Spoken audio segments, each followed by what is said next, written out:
Summer holidays வந்தாச்சு, நம்ம GT ஹாலிடேஸும் வந்தாச்சு. GT holidays, south India's #1 travel brand. Junior விகடனில் தொடராக வந்து மக்களிடையே பெரும் எதிர்பார்ப்பை உருவாக்கிய எழுத்தாளர் லட்சுமி சரவணகுமாரின் 2ஆம் ஆட்டம் இப்போது ஆடியோ ஃபார்மேட்டில் உங்கள் விகடன் பிளேயில். இப்போதே விகடன் ஆப்பை இன்ஸ்டால் பண்ணுங்க. பிளே ஐகானை கிளிக் பண்ணி 2ஆம் ஆட்டத்தை உடனே கேளுங்க. உச்ச நீதிமன்றத்தை லெப்ட்ல எல்லாம் டீல் பண்றாங்க. சரி, 3 நாள் லீவு முடிஞ்ச தமிழ்நாடு சட்டமன்றம் நீ கூடியிருக்கு. முதலமைச்சர் எதிர்கட்சி தலைவர் ஒரு காரசாரமான விவாதம் நடந்திருக்கு. எப்பவும் எதிர்கட்சி வெளிநடப்பு பண்ணிடுவாங்க. இன்னைக்கு உட்கார்ந்து சில கேள்வி கேட்டிருக்காரு, பதில் சொல்லியிருக்காரு எடப்பாடி பழனிசாமி. 3 நாள் லீவ்ல ப்ரிப்பேர் பண்ணியிருக்காரோ? ஆமா, எதுக்காகனா அந்த நீட் விவகாரத்துக்காக தான். நீட் யாரோட ஆட்சியில கொண்டு வரப்பட்டது?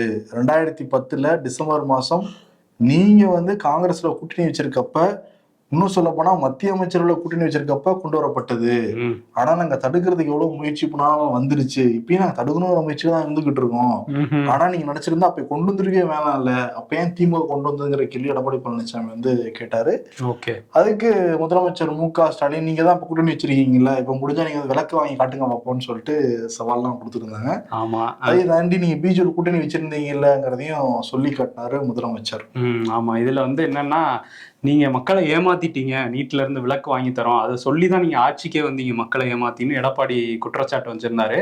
அதுக்கு முதல்வர் என்ன சொல்லியிருந்தாருன்னா, நாங்க ஏமாத்தல மக்களை, நீங்க தான் ஏமாத்திட்டு இருக்கீங்க. நீங்க என்ன சொன்னீங்க கொஞ்ச நாள் முன்னாடி? 26லயும் சரி 31லயும் சரி பாஜகவோட கூட்டணி இல்லைன்னு சொன்னீங்க. ஆனா அதையே மாத்திட்டு போய் மக்கள்கிட்ட ஏமாத்திட்டு நேரடியா போய் ஓட்டு வேற கேட்க போறீங்கிற மாதிரி ஒரு காரசார விவாதம் தான். நம்ம வெளியில இருந்து எடப்பாடி பழனிசாமி, நாங்க யார் கூடனாலும் கூட்டணி வைப்பங்க, எங்களுடைய உரிமைங்க. நான் நேருக்கு நேரம் உட்காந்து பார்த்தேன், ஸ்டாலின் பதறாரு, பயப்படுறாரு. எதுக்கு அவருக்கு இந்த பயம்?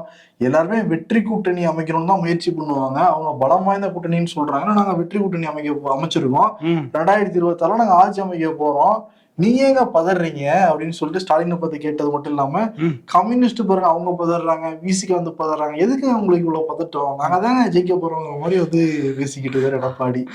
கம்யூனிஸ்ட் விசிகாலர்லாம் சில பேர் எடப்பாடி அட்வைஸ் எல்லாம் கூட பண்ணி பாக்குறாங்க, வெளியே நம்ம பார்க்க முடியுது. அது உங்க கட்சியே அழிச்சிருவோம் பாஜகலாம் சொல்றாங்க.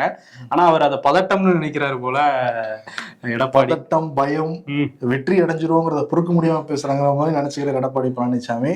சரி, தமிழ்நாடு சட்டமன்றத்துக்குள்ள நம்ம போவோம். செய்திக்குள்ளார போவோம். சரி, கூடலூர் எம்எல்ஏ ஜெயசீலன் எங்களுடைய தொகுதிக்கு அந்த சீரிய டைட்டில் பார்க் வேணுங்கிறத கேட்டிருந்தாரு. யாரு அந்த அமைச்சரு? ஐடி துறை பாக்குறாரு பழனிவேல் தியாகராஜன் தான் பதில் சொன்னாரு. நீங்க கேட்கறது புரியுது. ஆனா பெரும்பாலும் மற்ற மாநிலங்கள்லாம் அந்த துறைங்கிறது ஐ டிபார்ட்மெண்ட் கீழே தான் வரும். ஆனா இங்க பொறுத்த வரைக்கும் தொழில்துறைக்கு கீழே தான் வருது. ரொம்ப சின்ன பகுதி மட்டும் தான் என்கிட்ட கொடுத்துருக்காங்க. அதுக்கான நிதி ஒதுக்குறதுங்கிறதே என்னோட இதுக்கே ரொம்ப கம்மியா ஒதுக்குறாங்க. ஏற்கனவே தமிழ்நாடு சட்டமன்றத்தை பத்தி நிறைய டைம் நான் சொல்லியிருக்கேன். இதுக்கான நிதி ஒதுக்குறதும் என்கிட்ட கிடையாது அப்படின்னு சொன்னவர் என்ன சொல்றாருன்னா, யார் நிதி ஒதுக்குவாங்களோ, யார் ரொம்ப திறனா இருப்பாங்களோ, யார் அதிகாரம் படைச்சவங்களோ அவங்ககிட்ட இந்த கேள்வி கேளுங்க அப்படின்னு சொன்னாரு. தமிழ்நாடு சட்டமன்றத்திலே அமைச்சர் அப்படி பேசுறாருங்கிறது ரொம்ப முக்கியமான ஒரு விஷயம். ஆமா, ஏன்னா இவர் முன்னாள் நிதி அமைச்சரமும் இருந்திருக்காரு. இப்போ நிதி அமைச்சர் தங்கம் தென்னரசு, ஒருவேளை அவரை பார்த்து கேளுங்கன்னு சொல்றாரா? அவர் ஜாட முடியாதான் சொல்றாரு. சபானா என்ன சொல்றாருன்னா, கொஞ்சம் பாசிட்டிவா நீங்க சொல்லுங்க, இதெல்லாம் முதலமைச்சர் நீங்க தனிப்பட்ட முறையில பேச வேண்டியது. அவர் என்னன்னா, இது சபாநாயகர் சட்டமன்றத்தை எல்லாரும் பாத்துக்கிட்டு இருக்காங்கல்ல, கொஞ்சம் பேசி சமாளிங்கிற மாதிரி அவர் இருக்கானா. எப்போ எதிர்பக்கம் தாங்க கட் பண்ணுவோம், நம்ம பக்கமே கட் பண்ண வச்சிடாதீங்க. இது உட்கட்சி பூசல் நம்ம சொல்ல முடியாது. காரணம் என்ன, பிடிஆர் பழனிவேல் தியாகராஜன் எப்பயுமே உண்மைதான் பெரும்பாலும் பேசியிருக்கிறதா பல நேரம் நம்ம பார்த்துருக்கோம். இப்ப மும்மொழி கொள்கை வந்தப்போ அவரோட வீடியோ தான் எல்லாருக்கும் ஷேர் ஆகிட்டு இருந்து, ரொம்ப கருத்தா ரொம்ப டேட்டாவோட பேசிக்கிட்டு இருந்தாரு. இன்னொரு பக்கம் சொல்ல போனா தமிழ்நாடு சட்டமன்றத்திலேயே பிடிஆர் பழனிவேல் தியாகராஜன் ₹1 கூட அந்த தொகுதி மக்களுக்கு கொடுக்கவே கிடையாது.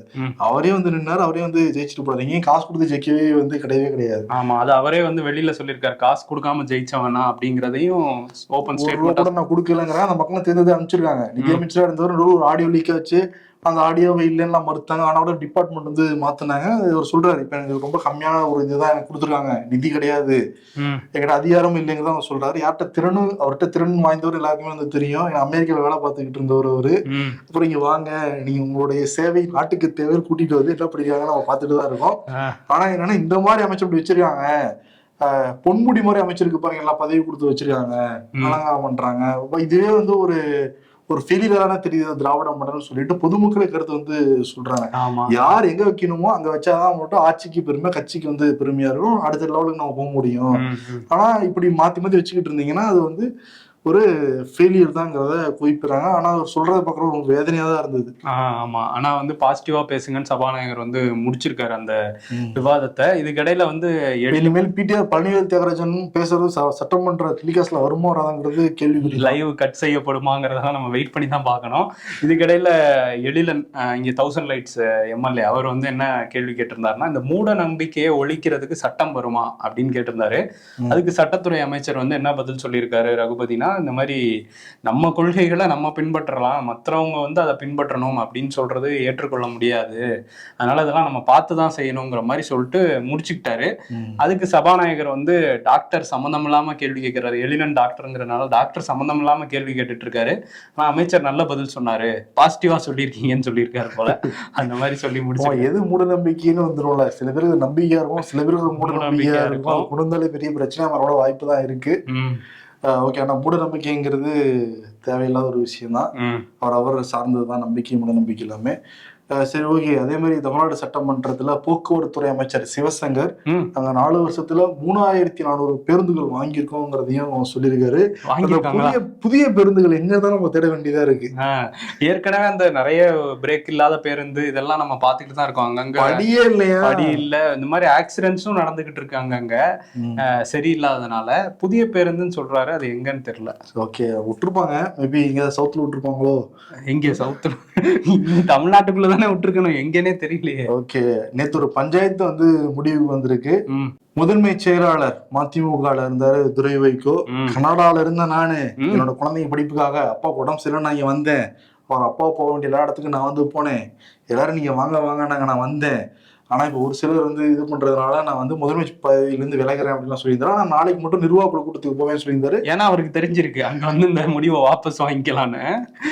இது வந்து சமாதானப்படணும்னா வந்து நடந்திருக்கு. மல்லை சத்யாவை நான் வருத்தம் தெரிவிச்சுக்கிறேன்னா அவரு வந்து கேட்டிருக்காரு. உடனே துரை வைகோடைய பாடி லாங்குவேஜ் எல்லாம் பாக்குறப்ப ஏதோ சமாதான மாதிரி தெரியல, அவரு இன்னும் ஸ்டிஃபா தான் இருக்காரு. நான் தான் தலைவர், அது கையை கொடுத்து வைகோ செத்து வைக்கிறாரு. செத்து கூட பாத்தீங்கன்னா கையில போன் இருக்கு, அந்த போனோட கீழே வைக்கல அவரு வச்சிருக்காரு. மல்லை சத்யா ரொம்ப சிரிச்ச முகத்தோட இருக்காரு. ஆனா துரை வைகோ சிரிக்கவும் மாட்டேங்கிறாரு, டஃப்பா தான் இருக்காரு அவரு. இருந்தாலும் கையை கொடுத்துக்கிட்டாங்க. நடுவுல வித்யாசாகர் நின்று ஓபிஎஸ்ஐயும் இபிஎஸ்ஐயும் சேர்த்து வச்ச மாதிரி, ஆளுநர் சேர்த்து வச்ச மாதிரி இவர் வந்து வைகோ வந்து சேர்த்து வச்சிருக்காரு. அதுக்கப்புறம் வெளியே வந்து வைகோ என்ன பேசியிருக்காரு அப்படின்னா, 2 பேரும் மனம் திறந்து பேசிக்கிட்டாங்க, 2 பேரும் உள்ளம் திறந்து பேசிக்கிட்டாங்க அப்படின்னு சொல்லியிருக்காரு. ரெண்டுத்துக்கும் ஒரே அர்த்தம் தான், இருந்தாலும் அவர் வந்து ரொம்ப ஃபீல் பண்ணி சொன்னாரு. அதுக்கப்புறம் 2 பேரும் கட்டி தழுவிக்கிட்டாங்க, இனிமே பிரச்சனை இல்லை அப்படிங்கிற மாதிரி வைகோ சொன்னாரு. மல்லை சத்யா என்ன சொல்றாருன்னா, தொடர்ந்து துரை வைகோ தான் வந்து முதன்மை செயலாளரா இருக்கணும், அவர் மனசை காயப்படுத்துற மாதிரி நான் ஏதாவது பேசியிருந்தேன்னா அதுக்கு வருத்தம் தெரிவிச்சுக்கிறேன் அப்படின்னு சொல்லியிருக்காரு. லட்சிய தலைவர் வைகோவோட கனவை அவரும் துரை வைகோவும் சேர்ந்து நிறைவேற்ற போறாங்களாமா. ஓகே, ஆனா என்ன கையை கொடுங்கன்னு சொன்னப்ப துரை வைகோ வந்து இதயங்களே இணைஞ்சிருச்சு, கையெதுகள் எதுக்கு அப்படின்லாம் கேட்டிருந்தாரு. அவர் வலுக்கட்டாயமா தான் வைகோ வந்து பிரிச்சுக்கிட்டு இருந்தாரு. இதயங்களே இணைஞ்சிருச்சுன்னா இதுலயே உள்குத்து இருக்க மாதிரிதான் இருக்கு, இருந்தாலும் சரி கையை கொடுத்து ஒரு போட்டோ எடுத்துருவோம்னு எடுத்திருக்காங்க. ஆமா, வீடியோ வருங்கிறத அவர் எதிர்பார்க்கல, அதுல கொஞ்சம் பாடி லாங்குவேஜ்ல வேற மாதிரி தான் தெரியுது. ஓகே, இன்னொன்னு என்னன்னா, திருமாவளவன் கட்சிக்காரங்க கிட்ட வந்து பேசுறப்ப திமுக கூட்டணி மட்டும் நம்பி நாங்க இல்ல அப்படிங்கறத வந்து சொல்லியிருக்காரு. அந்த வீடியோ வைரலா வந்து போய்கிட்டு இருக்கு. ஆமா, அது என்னன்னா ஃபேஸ்புக் லைவ்ல பேசியிருக்காரு. சில பேர் வந்து நம்ம திமுகவை நம்பி கிடக்குறோம்னு அவதூறுலாம் பரப்புறாங்க, அப்படிலாம் கிடையாது, நம்ம நினைச்சா இப்பவே தேர்தல் கூட்டணியா மாத்தலாம். ஆனா வந்து சிலர் வந்து என்ன பண்ணுவாங்கன்னா, சுய லாபத்துக்காக பேரம் பேசுறது, எல்லா கட்சிகளுக்கும் கதவுகளை திறந்து வச்சுக்கிட்டு சீட்டு அதிகமாக கொடுக்குறவங்கள பார்க்கறது, பேரம் பேசுறது எல்லாம் பார்ப்பாங்க. நம்ம அப்படி இல்லை, ஒரு தெளிவான கொள்கையோட தொலைநோக்கு பார்வையோட ஒரு கூட்டணி வச்சிருக்கோம், எந்த எதிர்பார்ப்பும் இல்லாம நம்ம அப்படியே போகலாம், ஒன்றும் பிரச்சனை இல்லைங்கிற மாதிரி அவர் சொல்லியிருக்காரு. யாரை ஊத்தி கேட்டுறாரு பேரம் பேசுறது? 2 பேர் மைண்ட்ல வந்தாங்களா இல்ல 3 பேர் வந்தாங்களா? எனக்கு 2 பேர் வந்தாங்க. உங்களுக்கு? எனக்கும் 2 பேர் தான் வந்தாங்க. தேர்தல் கூட்டணியை பொறுத்தவரை 2 பேர் தான் வராங்க. உங்களுக்கு யாரு வராங்கிறத கமெண்ட்ல வந்து போடுங்க, தெரிஞ்சுக்கிறோம், நாங்க கிராஸ் செக் பண்ணிக்கிறோம். ஓகே, இன்னொரு பக்கம் உதகையில துணைவேந்தர்கள் கூட்டத்தை வந்து கூட்ட போறாரு தமிழ்நாடு ஆளுநர் RN ரவி. ஏற்கனவே முதலமைச்சர் வந்து சென்னை தலைமைச் செயலகத்துல வந்து கூட்டினாரு. பல அறிவுரைலாம் சொல்லி அனுப்பிச்சு விட்டுருக்காரு அவரு. இந்த நேரத்துல துணைவேந்தரை நியமிக்கிற அதிகாரம் மட்டும்தான் முதலமைச்சர்னு சொல்லியிருக்காங்க. ஆனா வேந்தர் இன்னும் நான் தான் சொல்லிட்டு ஆளுநர் மாளிகையில இருந்து விளக்கம் வந்து கொடுத்துருக்காங்க. அந்த போர்டு பேரை போட்டு பக்கத்துல வச்சுக்குவாருன்னு நினைக்கிறேன். அந்த அடிப்படையில நாங்க துணைவேந்தரை கூப்பிடுவாங்க. அப்ப துணைவேந்தர்கள் அங்க போவாங்களா அப்படிங்கிறது ஒரு கேள்விங்கிறாங்க. காரணம் என்னன்னா அவரோட பதவி காலமே முடிஞ்சு போயிடுச்சு. ஒரு பில்டிங் கட்டி முடிச்சாங்கன்னா எப்ப பேட்ச் ஒர்க் பண்ணுவாங்க? ஒரு சின்ன சின்ன பேட்ச் ஒர்க் வந்து ஒரு 6 மாசத்துல பண்ணுவாங்க. அப்பதான் பயன்பாட்டில் இருக்கிறப்பதான் சில என்ன விஷயங்கள் தெரிய வரும். பெரிய பேட்ச் ஒர்க் எப்ப பண்ணுவாங்க? ஒரு 6 வருஷம் ஆகும், இல்ல 10 வருஷம் ஆகும். இப்படிதான் நம்ம வந்து பார்த்துருக்கோம். ஆனா அரசியல்வாதி கட்டாலும் எப்படி இருக்குங்கிறதுக்கான உதாரணம் பார்க்கலாம். ஏப்ரல் 18ஆம் தேதி வேலூர் மாவட்டம் குடியாத்தத்துல கல்லூர் கிராமத்துல பயணிகள் நிழற்குடைய 11 லட்சம் ரூபாயில திறந்து வச்சிருக்காரு எம்பி கதிரானந்த். அங்க பெரிய ஒரு ஆறாவரம் பண்ணி திறந்து வச்சிருக்காரு 11 லட்சம் ரூபாய். எனக்கு தெரிஞ்சு இதை விட அதிகமா செலவு பண்ணிருக்காங்க அவருக்கு வரவேற்பு கொடுக்க. 18ஆம் தேதி என்ன ஆயிருக்கு? நேத்து உள்ள உட்கார்ந்து இருந்தாங்க பயணிகள், மேல இருந்து ஒண்ணு பொத்துன்னு வந்து கீழே விழுந்துருக்கு. உடனே பதறி போனவங்க இப்ப வந்து நேத்து நைட்டோட நைட்டா எல்லாம் தூங்க போயிருப்பாங்க நினைச்சுக்கிட்டு சிமெண்ட்டை கொட்டி மண்ணை கொட்டி இந்த பேட்ச் ஒர்க் வந்து பண்ணிடுறாங்க. அந்த நிகழ்ச்சிக்கு கட்டின அந்த பூக்கள் கூட வாடலப்பா, அந்த பூக்கள் கூட அப்படியே தான் இருக்கு. அதுக்குள்ள அந்த எல்லாத்தையும் வந்து நாஸ்தி பண்ணி மண்ணை போட்டு மேல அடிச்சு எல்லாம் மக்கள் பணத்துலதான் உங்களுக்கு வந்து நிதி வந்து ஒதுக்குறாங்க. 5 கோடியோ 6 கோடியோ ஒவ்வொரு வருஷத்துக்கும் அதை வந்து நீங்க செஞ்சு தாங்கன்னு மக்கள், கிராம மக்கள் வந்து கேக்குறாங்க. எங்களுக்கு நிழல் கூட இல்லைங்க, வெயில் வேற அதிகமா இருக்கு, வேலூர் சொல்லவே வேணாம், நல்லாதான் அமைச்சு கொடுத்தாதான் என்னவா அது இல்ல. ஒரு திட்டத்துக்கு ஒதுக்குற நிதியை முழுமையா அதுக்கு பயன்படுத்தினா பரவாயில்ல, கொஞ்சம் அவங்க பக்கம் ஒதுக்கிக்கிறாங்கல்ல, அதுலதான் உங்களுக்கு வந்து தெரிய வரும்னு வச்சுக்கோங்க. நல்லா கட்டுனாங்க அப்படின்னா 11 லட்சம் ரூபாய்க்கு நீங்க கட்டுறீங்க அப்படின்னா, இப்ப உங்க வீட்டுக்கு நீங்க கட்டுறீங்க, பேட்ச் ஒர்க் பண்ணிருக்காங்க உங்க வீட்டுக்கே, இப்படிதான் பேட்ச் ஒர்க் வந்து பண்ணுவீங்களா? உங்க வீடுன்னா மட்டும் வேற, உங்களுக்கு வாக்களிக்கிற மக்களுக்கு வந்து வேற அப்படின்னா ஏத்துக்க முடியாது. கேட்டா இங்க வந்து பதில் சொல்லுவாங்க.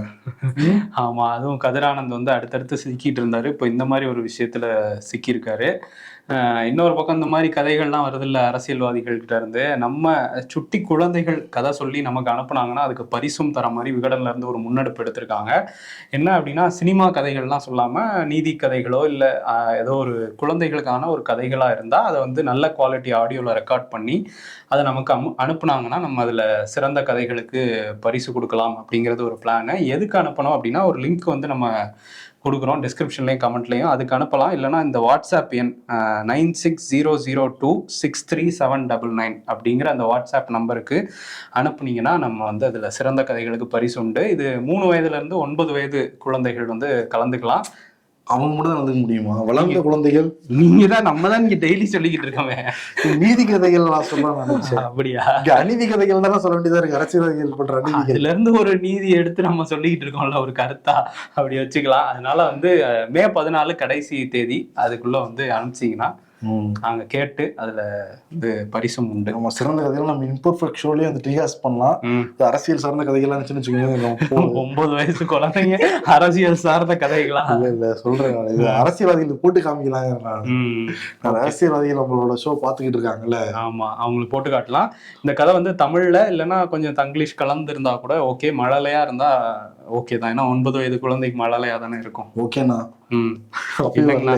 இல்லைங்கண்ணா. சரிங்கண்ணா. அடுத்து வந்து கதையை பார்க்கும்போது சிவாஜி கணேசன் படத்துலலாம் நிறைய கதைகள்லாம் பார்த்துருப்போம். ஆனால் அவர் குடும்பத்திலே ஒரு கதை ஓடிக்கிட்டு இருந்துச்சு. என்னன்னா, ராம்குமார் அவரோட பையன் வந்து ஒரு படம் எடுத்தாரு. அதுல கடனை கொடுக்கலன்னு சொல்லிட்டு அவங்க வீட்டை, அன்னை இல்லத்தை வந்து ஜப்தி பண்றோம்னு சொன்னாங்க. பிரபுவோட வீடு தான் அன்னை இல்லம், என்னோட வீடு இல்லை அப்படின்னு ராம்குமாரே வந்து சொல்லியிருந்தாரு. இப்போ நீதிமன்றத்துக்கும் போயிருந்தாரு பிரபு, அந்த வீடு வந்து எனக்கு சொந்தமானதுன்னு. இப்போ உயர்நீதிமன்றம் அந்த ஜப்தி உத்தரவை ரத்து பண்ணிட்டாங்க, அது பிரபுவுக்கு தான் முழுமையா சொந்தமானது அப்படின்னு சொல்லிட்டாங்க.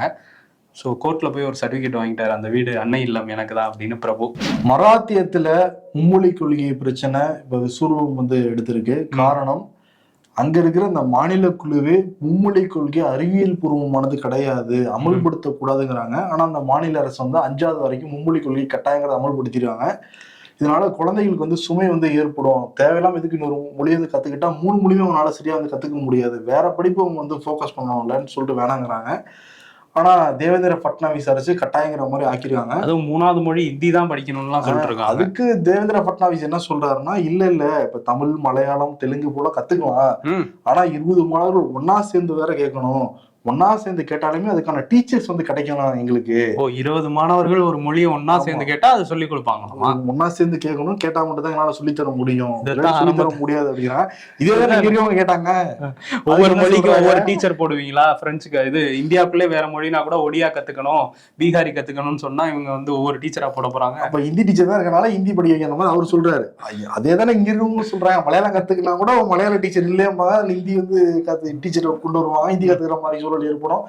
எதுக்கு 3வது மொழி? இப்ப உலகமே வேற ரேஞ்சில போய்கிட்டு இருக்கு. இப்ப சைனால 10G, இப்ப நம்ம 5G 4G பேசிக்கிறோம், 10G வரைக்கும் கொண்டு வந்துருக்காங்களா? இதெல்லாம் நம்ம ஜிக்கு தெரியுதா? இங்க வந்து அமெரிக்கால வந்து 6 மணி நேரத்துல அந்த 3D பிரிண்டர்லயே ஒரு ஸ்டேஷனை கட்டி முடிச்சிருக்காங்க 6 மணி நேரத்துல. ரொம்ப கம்மியான ஹியூமன் எனர்ஜி வச்சு. நம்ம இங்க கட்டினது 2 நாள்ல பேட்ச் ஒர்க் பார்த்துக்கிட்டு இருக்கோம், அவங்க என்னென்னமோ பண்ணிட்டு இருக்காங்க. அவர் டெக்னாலஜில போக்கஸ் பண்றதை விட்டு இன்னும் வந்து நீங்க 3 மொழி படிங்க 4 மொழி படிங்க அப்படின்னா படிச்சு இப்ப சாட் ஜிபிடி கூட எல்லாமே வருது. ஆமா வருது. இதுல வந்து இவங்க இது மாதிரி ஒரு விஷயத்த சொல்லிட்டு இருக்காங்க. இன்னொரு பக்கம் மதத்தை வச்சும் ஒரு அரசியல் அதுவும் போய்கிட்டு இருக்கு. அதுல என்னன்னா ஒரு படி மேல போயிட்டாரு பாஜக எம்பி நிஷிகாந்த் தூபே. ஏற்கனவே குடியரசு துணைத் தலைவர் ஜெகதீப் தன்கர் உச்சநீதிமன்றத்தை வெளிப்படையா விமர்சிச்சிருந்தாரு, அது பெரிய சர்ச்சையா இருந்துச்சு. இப்ப இவர் பாஜக எம்பி நிஷிகாந்த் தூபே என்ன சொல்றாருன்னா, சஞ்சீவ் கண்ணா தலைமை நீதிபதி அவரால்தான் நாட்டுல உள்நாட்டு போரே நடக்குது அப்படின்னு சொல்லியிருக்காரு. இது எதை குறிப்பிட்டு சொல்றாருன்னா, மேற்கு வங்கத்துல அந்த வக்பு சட்டம் அது வந்து அதனால ஒரு போராட்டம் நடந்து அது வன்முறையா மாறிச்சு, அது காரணமே இவர் தான் சஞ்சீவ் கண்ணா தாங்கிற மாதிரி சொல்றாரு. அந்த வன்முறை அதுக்கு முன்னாடியே நடந்துருச்சு, அதுக்கப்புறம் தான் இடைக்கால தடையெல்லாம் விதிச்சாங்க. இதுக்கிடையில அந்த குடியரசுத் தலைவருக்கு காலக்கெடுலாம் விதிச்சிருந்தாங்கல்ல மசோதாக்களை ஒப்புதல் கொடுக்கறதுக்கு, அதுக்கு என்ன சொல்றாருன்னா, நாடாளுமன்றம் தான் சட்டம் இயற்றணும், உச்சநீதிமன்றம் சட்டம் இயற்றணும்னா நாடாளுமன்றத்துல என்ன மூடிட்டு போறதா அப்படிங்கிற மாதிரி கேட்டிருக்காரு. இப்ப அவருக்கு எதிராக வந்து கண்டெம்ட் ஆஃப் கோர்ட் வந்து நடவடிக்கை எடுக்கணும் அப்படின்னு சொல்லி நிறைய பேர் மனுவெல்லாம் தாக்கல் பண்ணியிருக்காங்க. இந்த மனு தாக்கல் பண்ணிட்டு இருக்க பிரச்சனை போயிட்டு இருக்கும்போது என்ன ஒரு சர்ச்சையை கிளப்பியிருக்காரு நிஷிகாந்த் தூபேனா, குரேஷி முன்னாள் தேர்தல் ஆணையர் நம்ம எல்லாருக்கும் தெரியும், அவரை பத்தி ஒரு சர்ச்சை கருத்து. அவர் என்ன சொல்லியிருக்காரு, வக்பு சட்டம் இஸ்லாமியர்கள் அமைப்புகள்கிட்ட இருந்து அந்த நிலத்தை படிக்கிறதுக்கு தான் இந்த சட்டம் அப்படின்னு சொல்லிட்டு ஒரு கருத்து சொல்லியிருந்தாரு. இவர் என்ன சொல்றாருன்னா, அவர் தேர்தல் ஆணையரா இல்ல, அவர் முஸ்லீம் ஆணையரா இருந்திருக்காரு, இஸ்லாமியர்களா இந்திய வாக்காளர்களா மாத்திருக்காரு வங்கதேசத்துல இருந்து வந்தவங்களன்னு அது ஒரு சர்ச்சையை கிளப்பியிருக்காரு. அதே மாதிரி தினேஷ் சர்மாங்கிற பாஜகவோட மாநிலங்களவை எம்பி அவரும் இதே மாதிரி சொல்லியிருக்காரு, உச்சநீதிமன்றத்துக்கு குடியரசுத் தலைவரை சொல்றதுக்கு எந்த அதிகாரமும் கிடையாது அப்படின்னு சொன்னோன்னு ஒரு பெரிய சர்ச்சையா மாறணும்னு நட்டா வந்துட்டாரு ஒரு அறிக்கையோட. இதுக்கும் கட்சிக்கும் சம்பந்தம் இல்லை, இதெல்லாம் அவங்க சொந்த கருத்து, நாங்க உச்சநீதிமன்றத்தை முழுமையா நம்புறோம் அப்படின்னு சொல்லி ஒரு இவங்க கருத்துக்கு நட்டா சொல்றாரு. துணை குடியரசுத் தலைவர் சொன்னது அவர் தான் பாஜக காரர் இல்லையே, அவர் துணை குடியரசுத் தலைவர் ஒரு பொறுப்புல இருக்காரு, அவருக்கு எங்களுக்கு சம்பந்தம் இல்லைங்கிற மாதிரி விட்டுருவாங்க. சரி அப்படி இல்லைன்னா கூட அவர் சொன்னது நாங்க ஒத்துக்கலைன்னா ஏதாவது சொல்லியிருக்கணும். ஏன்னா காங்கிரஸ்ல இருந்து சொல்லியிருக்காங்க, இங்க திமுகல இருந்து அவர் சொல்றதெல்லாம் ஏத்துக்க முடியாதுன்னு சொல்றதுல என்ன தயக்கம்னு தெரியல நட்டாக்கோ இல்ல அமித்ஷாக்கோ.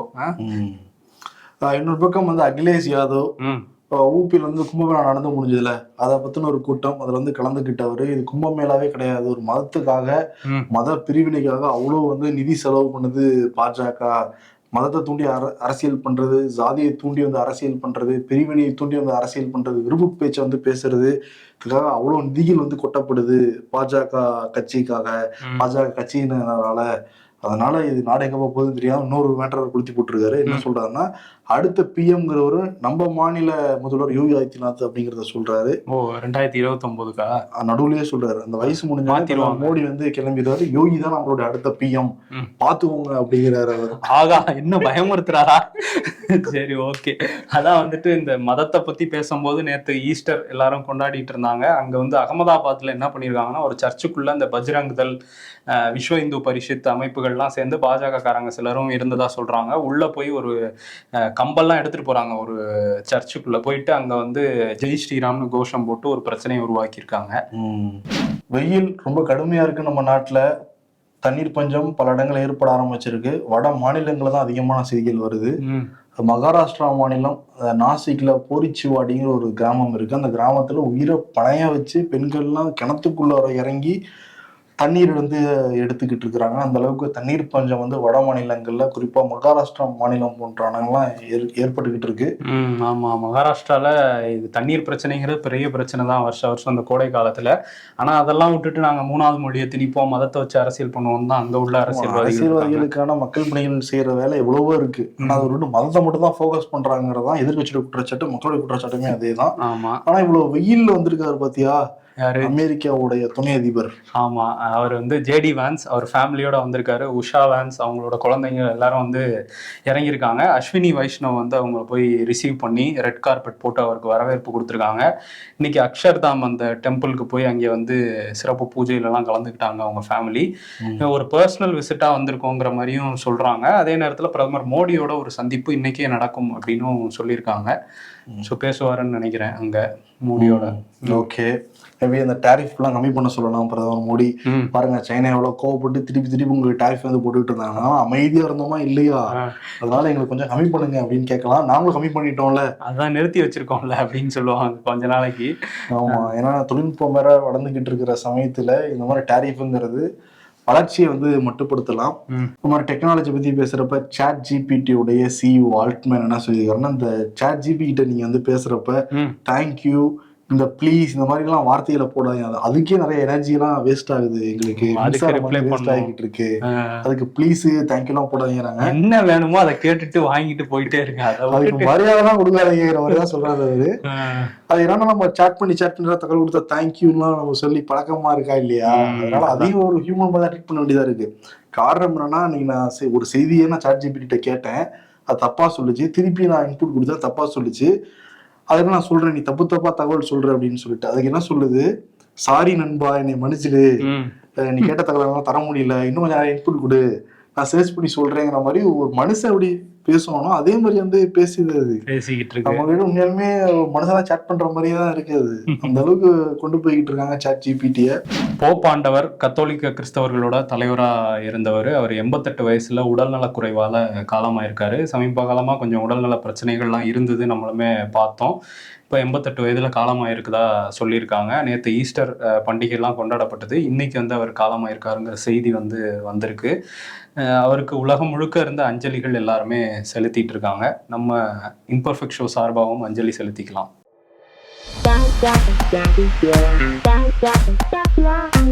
ஒன்றும் ஆகிவிடாது, 6வது தடவையாக பெறப்போகும் கப்புன்னு சொல்றாங்க சிஎஸ்கே ஃபேன்ஸ்.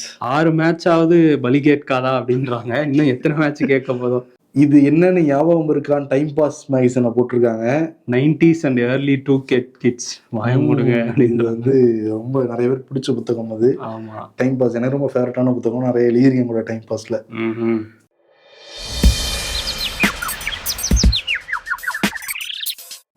அடுத்த ஐபிஎல்லில் சந்திப்போம். அதுவரை உங்களிடமிருந்து விடைபெறுவது உங்கள் சிஎஸ்கே. அதுவும் முடிச்சுட்டாங்களா? எத்தனையோ கட்சியில அப்பா அம்மானுக்குள்ள பிரச்சனை இருக்கலாம், ஆனா விதை பனையூர்ல போட்டது.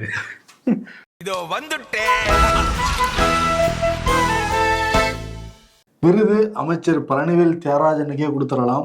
காரணம் என்னன்னா, முன்னாடி அவர் தான் நியமிச்சிருந்தாரு, அதிகாரமிக்க பதவியில் இருந்தார். இன்னைக்கு தமிழ்நாடு சட்டமன்றத்துல வந்து பேசுறப்ப நிதியும் இல்லை, அதிகாரமும் இல்லை, யார்கிட்ட நிதி இருக்கோ அதிகாரம் இருக்கோ அவங்கள்ட்ட வந்து கேளுங்கிறாரு. குறிப்பு இன்னொரு வார்த்தையும் சொல்லியிருந்தாரு, யார்கிட்ட திறன் இருக்கோங்கிறத சொல்லியிருந்தாரு. நிறைய பேர் அவருக்கு திறன் இருக்குங்கிறது எல்லாருக்குமே தெரிஞ்ச ஒரு விஷயம் தான். மதுரையோட ஒரு மண்ணின் மைந்தர் அவரு. ஆமா, அடுத்து சித்திரை விழாலாம் வரப்போகுது. நேற்று 3 அமைச்சர்கள் வர போய் அந்த ரோடெல்லாம் எப்படி சரி பண்ணலாம் பேசிக்கிட்டு இருந்திருக்காங்க அங்க. ஓகே, அதெல்லாம் மதுரையுடைய அடையாளங்கள்ல அந்த முக்கியமான நபர்கள்ல ஒருவர் தான் வந்து பிடிஆர் பழனிவேல். அங்கதான் வந்து திருவிளையாடல் படத்துல வந்து தருமி வந்து கேட்பாப்புல, மீனாட்சி அம்மன் கோயிலுக்குள்ளே நடக்கும் அந்த சீன். நம்ம படத்துல பார்த்ததுனால நாகேஷும் சிவாஜி கணேசன் 1000 பொற்காசுகளும் எனக்கா மண்ணா எனக்கானது கேட்டுட்டு இருப்பாங்க. 1000 பொற்காசுகள் எனக்கா அப்படின்லாம் கொடுக்க முடியாது. பட் தருமி மாதிரி கேட்கிறாருல, தருமி மாதிரி வந்து பேசுறாருல, உண்மை என்னமோ மனசுல இருந்து அப்படியே வந்து பேசிடுறாருல அவரு. அதனால தருமிங்கிற விருதே வந்து அவருக்கு வந்து கொடுக்கலாம். ஓகே, அமைச்சர் பழனிவேல் தியாகராஜனுக்கு. அவர் பொன்முடி மாதிரி அமைச்சரும் இருக்காங்க, இந்த மாதிரி அமைச்சரும் வந்து வச்சிருக்காங்க. ஓகே, சிறப்பு, நன்றி. சம்மர் ஹாலிடேஸ் வந்தாச்சு, நம்ம ஜிடி ஹாலிடேஸும் வந்தாச்சு. GT holidays, south India's number 1 travel brand. Junior விகடனில் தொடராக வந்து மக்களிடையே பெரும் எதிர்பார்ப்பை உருவாக்கிய எழுத்தாளர் லட்சுமி சரவணகுமாரின் 2ஆம் ஆட்டம் இப்போது ஆடியோ ஃபார்மேட்டில் உங்கள் விகடன் பிளேயில். இப்போதே விகடன் ஆப்பை இன்ஸ்டால் பண்ணுங்க. பிளே ஐகானை கிளிக் பண்ணி 2ஆம் ஆட்டத்தை உடனே கேளுங்க.